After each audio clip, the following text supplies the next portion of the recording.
How's it going, Ted? It's great to get you on the podcast. It's been a couple of years. I don't know if I even had kids when we last talked. I always like judge it, by that because Yeah, it's like, man, how long ago was that? Like how much of my life has changed since I last talked to someone. I like that. Well, yeah, big changes for you. So I'm excited to be back and to chat with you again. Good to see you. Yeah, absolutely. I mean, you've definitely been hitting the speaking circuit a bit. You got a new book coming out. I mean, how do you do it? You seem like you're just endlessly busy. It is a lot. I was just thinking about that today, this morning, about how it's like I was feeling a little like stressed about some of the things that are going on right now.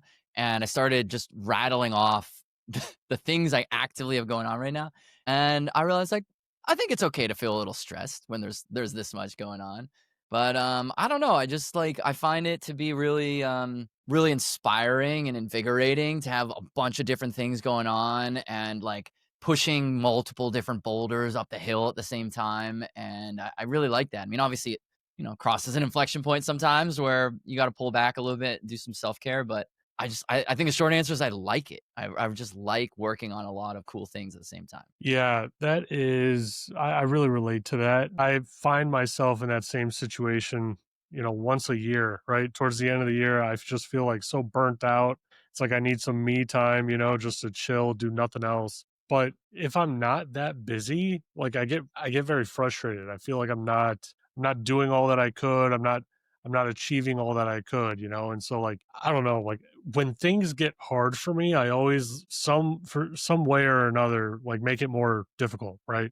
Like, closing on our first house, having our first kid. Oh, and I'm starting my PhD all at the same time, right? Like, and doing a podcast and a 9 to 5. It's like how many more things can I put on top, before like I crumble, right? So I'm trying to do a bit better of a job about that, like trying to stay on top of getting some exercise in daily and, cutting off the projects after like November, and picking them Mm, back up in like February, yeah. trying to just figure out what works best to work most optimally, I guess. Yeah, I mean, I think really what we're talking about here is kind of interesting. I think it will relate to some of the themes we might discuss later throughout the episode. And I don't think we set out to start with this discussion, but it's really interesting talking about these ideas of tenacity and like persistence and resilience, and how do you accomplish big and difficult and meaningful things. One of the things I think is really interesting is a lot of people who haven't, say, written a book. Like, people ask me that all the time. Like, "What's it like to write a book? Tell me about the process. What was inspiration? What got you started?" All that stuff. And it's really interesting because that is a good question to ask, a good series of questions to ask. And I do think it's the right way of like for a non-author to be thinking about, well, what does this journey mean? But there's this really glaring element to the question that stands out to me as people ask that, which is it's all about inspiration, right? Like, what inspired you to write this? What was the moment you knew you needed to write it? And that is true. You have this moment of inspiration, maybe where the idea comes to you. And this is same for entrepreneurship. It's same for creating anything that didn't exist before. You have this moment where you're like, I can do this thing, or this thing needs to be done. Or maybe there's the inspiration or the moment that's not inspiration, but it's like the commitment. I've been kicking around this book idea for a while. I've been kicking around starting this company for a while. I've been kicking around making this change in my life for a while. Now I'm going to do it. But what's overlooked in all those is that the inspiration and that moment of commitment, those only get you started. And they barely get you started. They are what get you off the sideline and into the game. And what it takes to complete the effort, to finish the race, if you will, that's habits. So when you set out to do something big, you want to, start a company, start a podcast, like you're talking about. You want to build a house, buy a house, invest in real estate, like whatever the things are people want to do. It's like you got to build these habits of being able to consistently over a long period of time, including when it's boring or tiring or you're burnt out, being able to contribute to those efforts. That tenacity, that's the hacker mindset in so many ways. Like, that's what hackers do, is they're persistent. But that's what it takes. It's not about inspiration. It's about discipline, habit building, and consistency over a period of time. Hmm.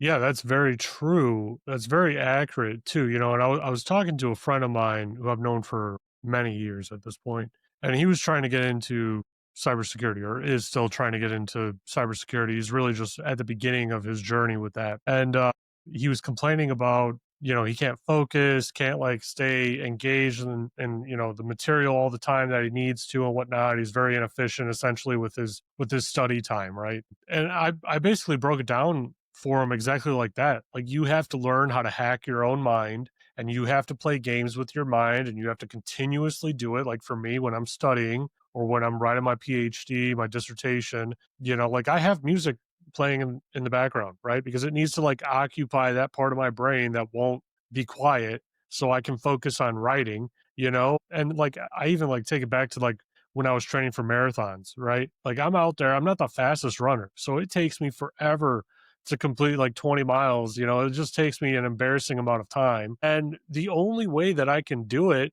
to like run for long distances like that, because I'll get bored. My mind will get bored and I'll talk myself out of it. Like, why am I running this far? Why am I running this long?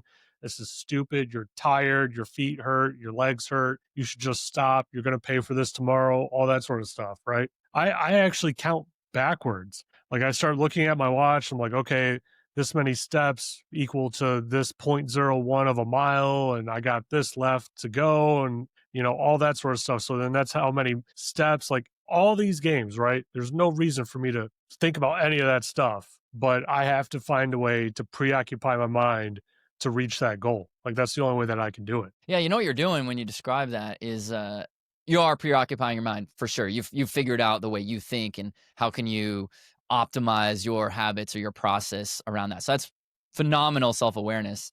There's an element to what you're describing, which is I think really key to achieving anything difficult, which is break it into smaller pieces, right? So you don't run 26.2 miles in one step, you run it in like whatever that is, like 30,000 steps or something. And so you're looking at it like, not even how do I get to the half marathon marker. It's like, let's get to mile one. Great, 25 to go. And then it's, or I'm, inserting the framework on the way you described it, but breaking it down into its small things. All right, I don't have to run 25 more miles. I have to run one more mile and then I'll check in with else. Maybe I'll have a water then. Maybe I'll give myself some sort of like, positive reinforcement or something. Yeah, breaking big goal into its subcomponents is the way to do anything that's hard. Like writing a book, as an example, has something similar where by the time you're done writing a book, you've gone through that manuscript. Like, I actually don't know exactly the number of times, but I would say probably like 20, 30 times at least. You've gone through every single word, the whole thing, and then done it over again. And each one of those, you feel like, I'm almost done. I'm like, I got one more chapter to go. But if you thought about it as like, and then I have like 24 more of this, you probably wouldn't do it.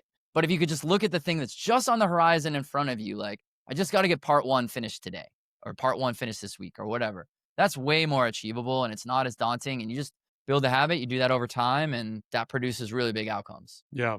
Yeah, I mean, it makes a lot of sense. That's the same mentality that like the special forces use when they're going through their training, right? Like I don't know if you've ever like looked into that or anything. I definitely have. But, they always say like if you want to quit, cool, quit tomorrow. Don't quit right now. Yeah. Like don't Love quit in that. the moment. Go back to your bunk, think about it when you wake up if you still want to quit, get through the warm up. We'll see if you still want to quit then, like all that sort of stuff. And, even like when I was doing wrestling, like our coach told us, he's like, this is going to be the hardest thing that you've ever done. Right. Mm. Right Hmm. off the bat. We all thought that he was joking. And of course, like it was absolutely the hardest thing that we ever did physically. And, he even told us, he's like, just make it to the next drill. There's new drills every 5 minutes.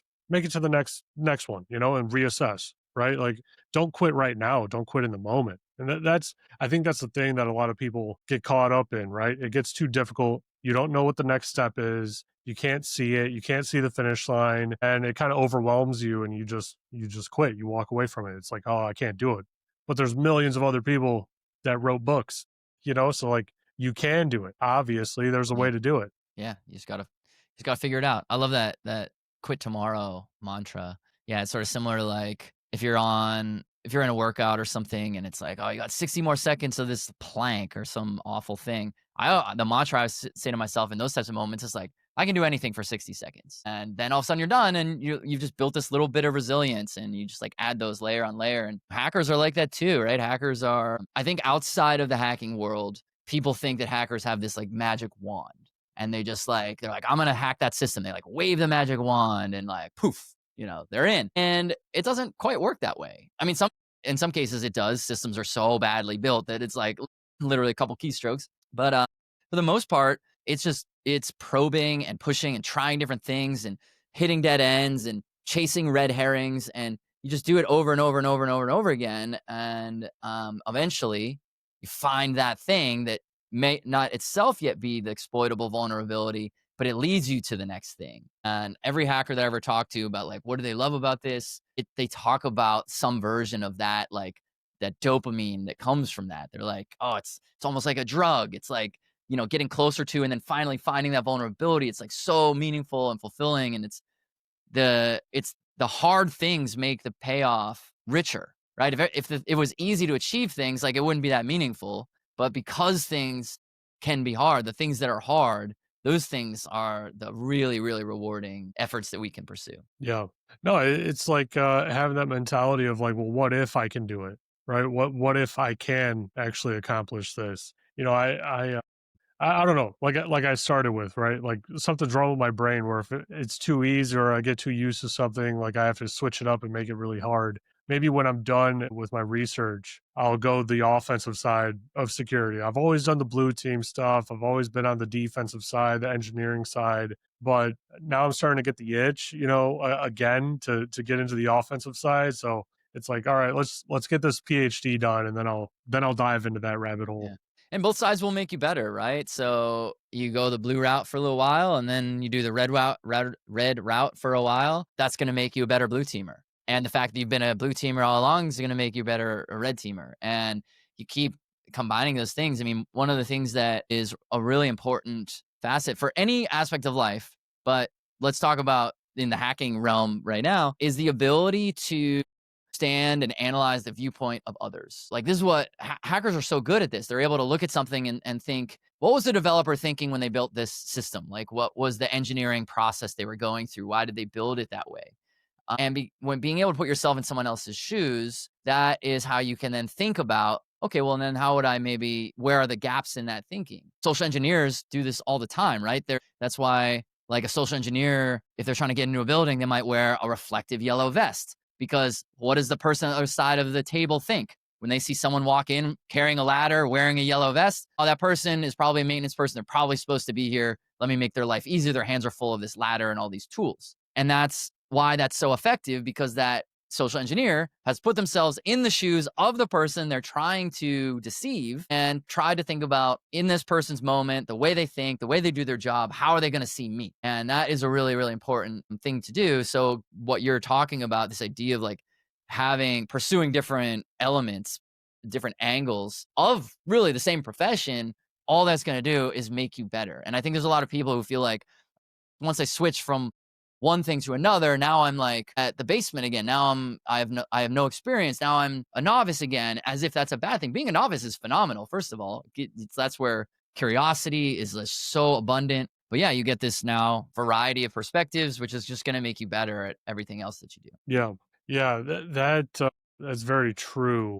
I feel like there's a stigma still in the industry, right? Where it's almost difficult for people to switch even within security itself, like trying to go from blue team to red team and whatnot. Like they just don't want to spend the time and the money trying to give you that space to learn and grow into that role. They want you to, I guess, like already be the expert, to already be the person in the room that knows and has the answers. How do you get beyond that? Yeah, that is a tough one, because when you look at a lot of job descriptions today, they're getting better, but a lot of them are just preposterous, right? They're like, it's an entry level role and you need 15 years experience and a PhD. And you're like, well, which is it? Is it an entry level role or is it a more, what are we talking about here? So the first step is that the people who are hiring these types of roles need to be a little more realistic about what they're looking for. I get the idea of wanting to like find the unicorn. Every company wants that in every role they ever hire. They're like, we want this person to excel in these ways, and we want to meet our budget requirements in these ways, which probably don't align to that. And it would be great if they also, as a secondary thing, were elite at this other discipline that's unrelated to that core job. Like a lot of companies, that's the way a lot of job descriptions read. And so I'm not blaming that on any hiring managers for security in particular, because that's just like a normal thing. But the first step is we need to be more realistic about what we're expecting to get out of people. So that's on the hiring side. On the side of the person who is now themselves trying to get the job, what I'd recommend, let's say someone listening to this finds himself in that situation and they are applying to an entry level role, but the entry requirements of the role are not entry level. They're an entry level person. Or maybe it's a role, we see this all the time, where it's like this person needs to have 20 years of tech leadership. And then they also need to, and then they describe like the person who does the hands-on engineering. And it's usually one path or the other by that point. It's not both. So what I recommend for people when you find yourself in that situation is you really can stand out in that interview by helping the person you're interviewing with understand what they're looking for better. So that is arrived at through clarifying and open-ended questions. So they're going to sit down and they're going to say some version of, okay, tell me about yourself or whatever they open with. Doesn't matter. That's your opportunity to start being the investigator and start saying, okay, I noticed in this job description, it states X, Y, or Z. Could you explain to me the reasoning behind this? Like, what's actually driving that? And just keep asking those open-ended questions. Open-ended questions cannot be answered with yes or no. They require an expansive answer. And when you ask those, you get the other person starting to explain what it is they're really trying to accomplish. Like, what's the problem they're trying to solve? Why are they filling this role? Why are they putting resources towards this? And then you can help them shift the conversation if you are in fact suited for it. Like they might describe the whole thing, what they're really after, and you're like, oh, it turns out I really can't, I'm not good for that. But most likely you're good for at least some of it. And that's where you can reshape it and say, okay, here, what I'm describing, you say, is you need blank. And here's my expertise as it pertains to blank. But here's why I think you should think about it in this slightly different way. And there's some risk to that because the hiring manager might be like, I don't want to think about it a different way at all. Who are you to suggest anything like that to me? But if you hear that, you probably don't want to work at that company. Yeah. So you might have the opposite, though, where the person is now realizing they're thinking about it differently. You have helped them think about it differently. If you're the person who's helping them think about the job differently, you are immediately at the top of the pile. So that's how I would recommend dealing with that complex situation. It's not easy, but I think it's a great way to approach it. I mean, a lot of people want to go into a job saying, here's what I'm good at. Hire me for that. And yes, you should have that. But I think it's much more powerful to really truly understand, like, will this even work for you? You might find out, yeah, I'll excel at this job, but I don't actually want to work in this company, or I don't want to do this job or whatever. Like, it's as much up to the candidate to figure out whether they want to work at that company or not, as it is for the company to decide whether they want to hire that candidate. Hmm. Yeah, interviews definitely need to be both ways, and it's difficult to do that too as a candidate, right? Because you always feel like, at least in my shoes, I always feel like I'm like put at a disadvantage almost, like hiring managers. I feel like some of them will kind of, choreograph the interview in a way that like hides some of the things that would determine or persuade me otherwise of not going there, right? And they just always very conveniently, leave out things like, oh yeah, we actually have no budget, we just want you to just sit here, that sort of thing, which is, for someone like me, it's like gut wrenching. It's like, okay, I made a mistake going to this place, right? That's like the worst. That's the worst feeling, because you're not being challenged at all and you're not allowed to, change anything yourself, which, for me, that's like not who I am. But it's super important for, people that are interviewing out there to separate themselves from everyone else in the interview, not just before the interview, not just, on your own, building a personal brand, posting on, LinkedIn or Twitter, contributing to, Reddit on some hacking forum or whatever it might be, right? All those things are great. They help get you in the door. But once you're in the interview, you're talking about ways to separate yourself, to stand out from everyone else, because everyone else is going to be talking about what they're good at. They're going to be talking about, what makes them a good fit for the role and whatnot, but they're not having it with that shift. So that's a really good point of advice, that I definitely haven't heard that I probably needed to hear. Yeah, I think certainly anytime you can change someone's mind for the better, then you've just changed the game entirely. And you might be the only player in that game now. But more importantly, I mean, think about it this way, right? Let's say someone goes and does like 50 interviews. That would be annoying if you went and did 50 interviews, like all these different companies. But in those 50 interviews, your mantra the whole time was, I want to leave something, a contribution of some sort to, even if these, 49 of them aren't going to hire you, but 49 of them are left with a positive impression of you. Like, even if that doesn't directly return to you, like transactionally, like that company gives you something in exchange, you putting good out in the world, like helping people around you, like that only produces positive things that eventually do return to you. And like the thing that I always tell our team, like the members of our business development team, for example, whenever they are, like when we're talking about coaching, like how do you talk about what we do to our customers, our prospective customers? And for me, the mantra always comes back to is just help this person. Like every meeting you go into, you're not trying to sell them anything. You're just trying to help them. If you can help this person understand their problem differently, I figure out a way maybe they can go solve it, including if that way is to not work with us, that's fine too. But if you come from this like, and you're genuine about it, you genuinely want to try to help the person you're talking to, then good things will happen. And I think for a lot of them, that's a surprise. They're like, aren't people supposed to talk about sales in terms of like click rates and open rates and, persuasion tactics and stuff? And it's like, yeah, I mean, I guess there's probably a lot of sales engineering you can do around that. But I just think it's just helps something. Like if you start everything with that ethos, good things will happen. And that's, I think, a great way to think about sales. That's a great way to think about selling yourself in terms of getting a role. And that's just a great way like humans want to treat each other. So Hmm. Yeah, recently, fairly recently, last year, I went onto the professional services side of security, and it's great to see that. I guess I'm doing the right thing. When I start the conversation off with saying like, "Hey, tell me what your biggest challenges are." Right? I'm not like even selling anything. I give them my background as like a initial intro or whatever, and then I'm just tell me what your issues are. And if I can't help you, I'll send you somewhere else. Like I know a lot of people in the industry. I'm sure I could find someone to help you, that always seems to pan out a whole lot better than just trying to sell them a service or a solution or whatever it might be.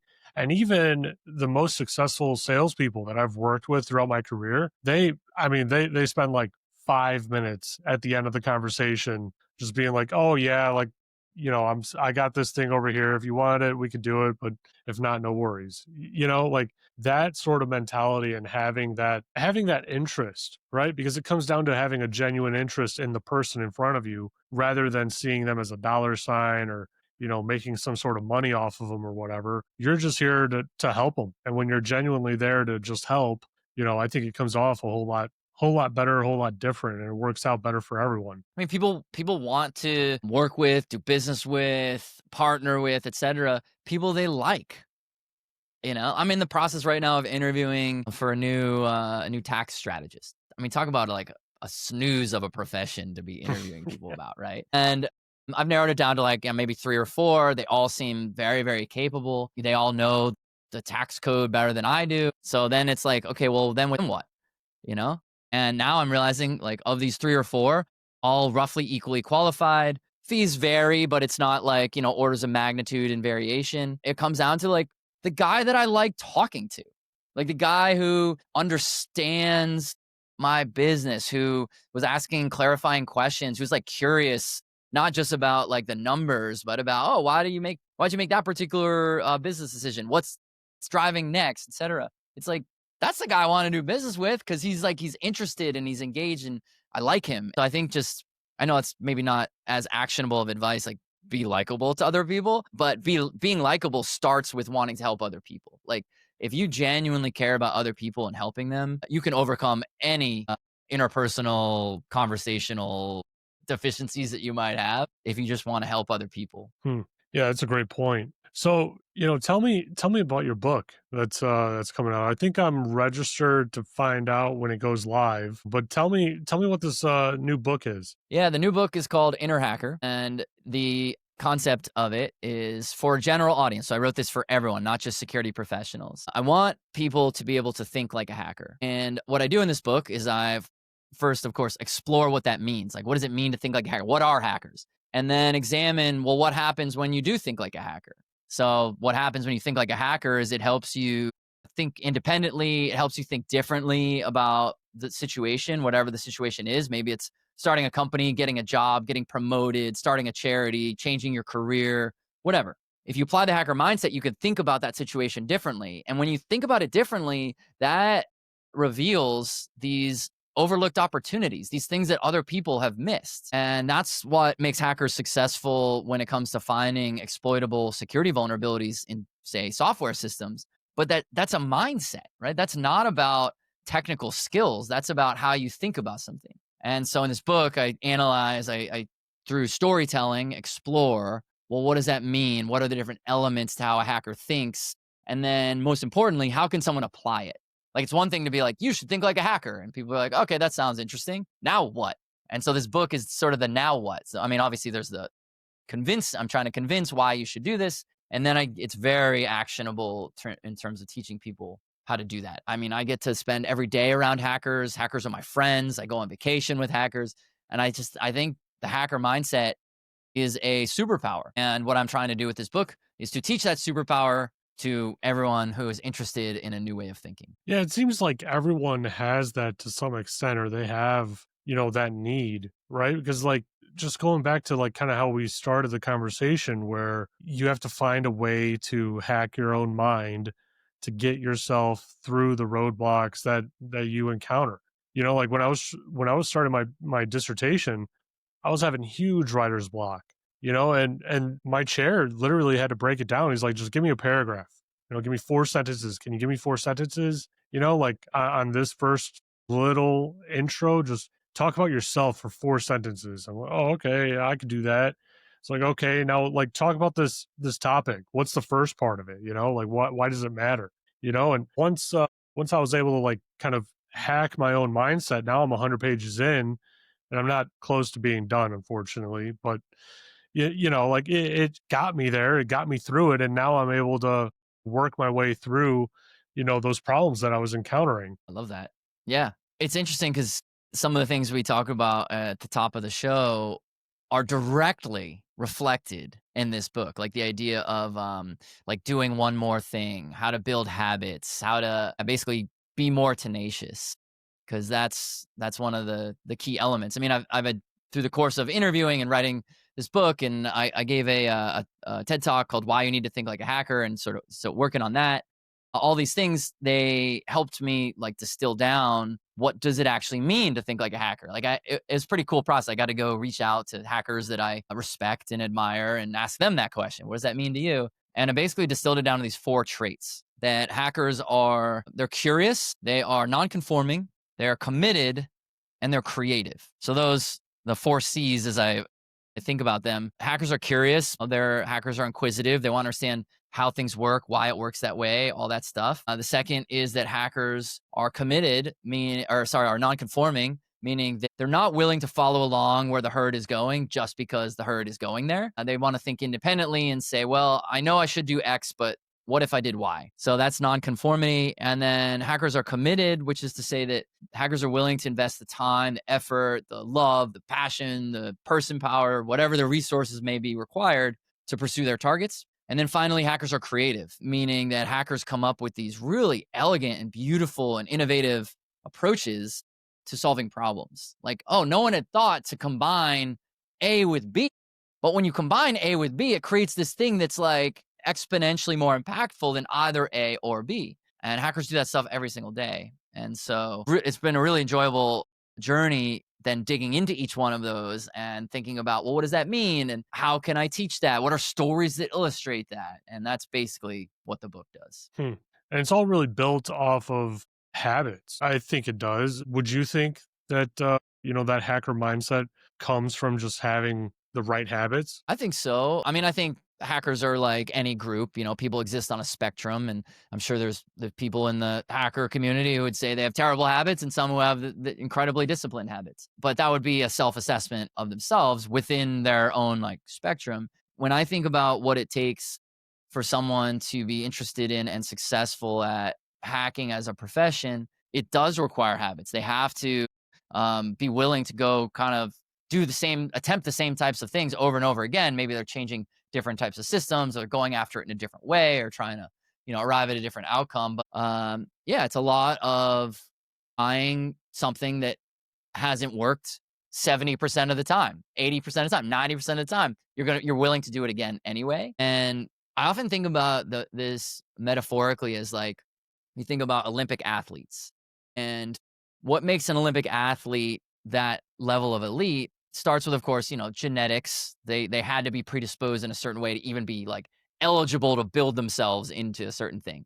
But once you move beyond that, then it's like they've, of course, got to have invested the time and the effort and like building their body in a certain way. But there's this one detail that's really interesting about Olympians is that they're willing to do the boring thing thousands of times. Like they're willing to eat unseasoned chicken breast 3 times a day for 10 years. And most people aren't willing to commit to do something boring or unappealing repeatedly for a long period of time. And it's more than that, but without that, someone will never become an Olympian. Just the same way someone will never become a successful hacker if they're not willing to be tenacious and persistent and adapt and pivot and just, keep pushing forward. Yeah.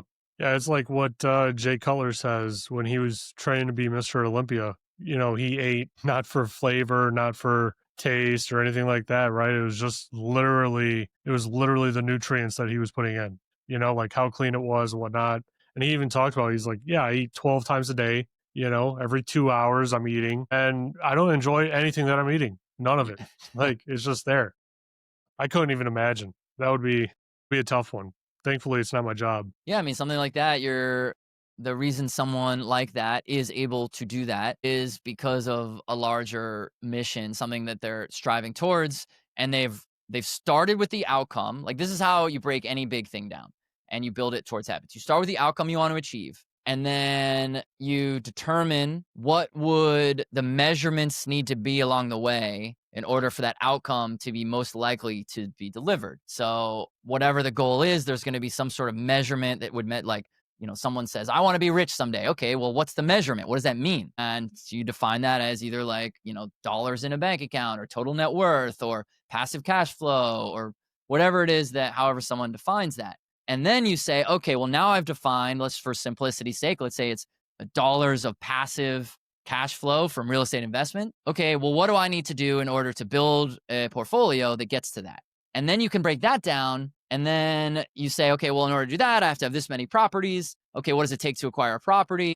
What requires this type of action? You can take that all the way down to your daily habit. And in that case, the daily habit might be I'm going to analyze 5 deals per day and make 1 offer per day. Like maybe, I don't know if those are actually what the metrics might be or the habit might be, but let's just, for simplicity's sake, let's say it's that. If you worked it backwards and you said that analyzing 5 deals a day and making 1 offer a day every day means that eventually I will build a portfolio that's going to lead to that. Now you can say, now I don't need to worry about the outcome. I don't need to worry about the measurements. I only need to focus on the habit. And that's what someone like Mr. Olympia story you're telling, that's what he's doing, is he's saying, look, I know to achieve my bodybuilding goal, it requires me to eat 12 times a day, every 2 hours, after this many calories of this cleanliness. And he can focus on each meal, just doing that thing. And it's attached to that larger outcome. And that's how you connect the dots between the two. And people who truly have that mission that they're pursuing and are willing to do that reverse engineering down to the daily habits, that's how you get there. Yeah. Yeah, it's breaking it down into easily consumable, pieces. It's like, oh, I got to do this one thing every single day. It takes me an hour to do it. Okay, like I can do that. It's a lot easier to fall into that habit than it is to, do the other 20 things that could enable you to be successful in that area. So, where do you see the industry going right now with AI and LLMs, becoming prominent, right? I mean, last time you were on, I don't even think ChatGPT was around, right? So like everything is just accelerated, right? And now it's becoming more important than ever. Actually, the topic of your book has become more important than ever for people that are in a situation where AI may offset their job or put their livelihood at risk in some degree. Maybe companies are moving too quickly towards AI and it's offsetting their employee base, right? And they're probably going to be moving back, right, pretty soon. But where do you think the industry is going in the next couple years with just everything going on in the world? Yeah. I mean, it's interesting to see the hype cycle happening around AI. And this hype cycle has its unique characteristics for sure, but it also shares a lot of the same characteristics with each of the preceding hype cycles we've been through. IoT was a hype cycle, blockchain was a hype cycle, bring your own device, hype cycle, cloud was a hype cycle. All these things, like at the early emergence of these technologies, there was this general sense of like, everything is different now. Everything is different now. And that's exactly what it feels like with AI. Everything is different now. And there's some truth to that, but the fundamental truth is that the principles are the same. How we build better, more secure systems, those truths are universal and they're timeless. The application of those principles is what's different now. So that's one thing I definitely want to, in any discussion around AI, I want to make sure we're grounded in the fact that like this is we've been through this and we will go through this again. 5 years from now, we're gonna be like, remember when AI was that big thing? Well, now it's, I don't know, quantum is probably gonna be the next hype cycle, but there's gonna be some hype cycle after this where AI is just like an also ran, but it's some other thing that's the main topic. So there's that for us for sure to consider. But as we are in the frothiest part of the hype cycle right now, things are changing and for better and for worse. So the way things are worse is that if AI is further democratizing attack techniques. So by that, what I mean, that's a fancy way of saying it's enabling lower skilled attackers to be able to do more. And that has always been true. I mean, the dark web is full of organizations selling very sophisticated attack tools that a low sophisticated adversary can buy and then just run. They don't need to have developed this thing themselves. They just pay for it and then they go execute it. And so this is similar in that I think a perfectly illustrative example is when you think about all those scam texts that all of us get all day nonstop. They're starting to get better, right? Forever, the red flag. Well, first of all, it's been like some random number texting you some random thing. Right out the gate, you're like, I probably don't know who this person is. But there's a red flag within that, even if maybe you're the kind of person who does get a lot of like random text messages from lot of random people, maybe just meet a lot of people at conferences or out at bars or whatever. Um, and there was always a red flag that was like just weird phrasing, broken English, weird punctuation. And you're like, nah, this doesn't seem right. Well, now they're getting really good. Like I got one yesterday that was so my as everyone's cell phone number, it designates like what region of the country that phone number comes from. And the text had been like, hey, I'm coming to insert that area next week. We should get together. That sounds like a text message that a person, a real human, would send to another real human. And I Yeah. think that a message like that was so good because someone, not a native English speaker, probably went to a chat GPT or equivalent, I'm not blaming chat GPT, but some LLM and said, I want to say this. I want to say it in casual American English. How would someone text someone that said something like that? And probably gave them a whole bunch of options. I got another one that was it said something like it was a joke. It was like almost mid joke, like, hey, remember we were lost for 3 hours because you refused to ask for directions? There's a lot of people, men in particular, who would be like, I don't remember this specific thing, but that is something I did do. And so that's an Yeah. example where things are getting worse. Like AI is helping attackers become more sophisticated or lower skilled attackers get better. But it's also helping, like things are improving, I think, for the defender side because various AI tools are enabling us to do more with the same person powers. Like an example might be maybe like data classification. You got this huge unstructured data set and it's this massive bale of hay and somewhere in there is a needle. And being able to pick through it manually, you just might take forever. You might not be able to find it, but AI can comb through it, can organize things. And all of a sudden you're not looking at a whole bale of hay. You're looking at like a handful of hay. And now you can much more easily comb through that. So those are the kinds of things that I'm seeing change. Hmm. Yeah, it's definitely becoming more difficult. Like the attacks are becoming so much more sophisticated for what we would call like a low level attack, right? Like it's like almost monthly now, when one will come through to my phone, either an email or a text, and it's super convincing. You know, like it's sometimes it's even like someone posing as someone else, and it's from a number that I'm not expecting. You know, and it's like, man, this stuff is getting way too good. I can't even imagine being, someone, at the end of their career, at the end of, retirement, right? Getting hacked like this, or getting, this sort of attack like this. I don't think I would be able to stay on top of it, like even as sharp as I am, like at some point, I don't know, I want to go golf or something for the next 10 years, and I don't think I'd be able to keep up. Yep. Yeah.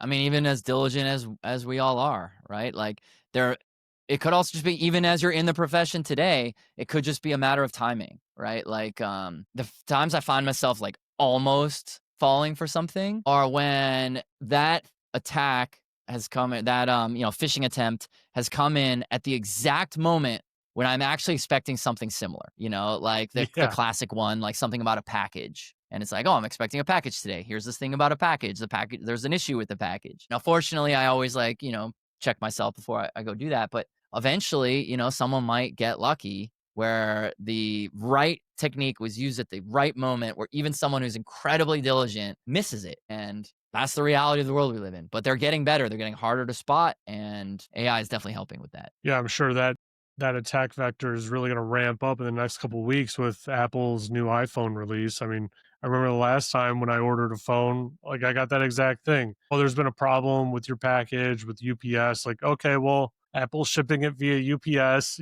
you know, I'm supposed to be getting it today. Like, let's go check through Apple. Oh, it's fine. I'm going to ignore this text. But yeah, Ted, it's been a great conversation. I really enjoyed having you back on. Me too. Yeah, thanks for having me. And for anyone who's listening and is, wanting to like stay in touch with me or learn more about my books or TED Talks or talks or anything like that, it's pretty easy.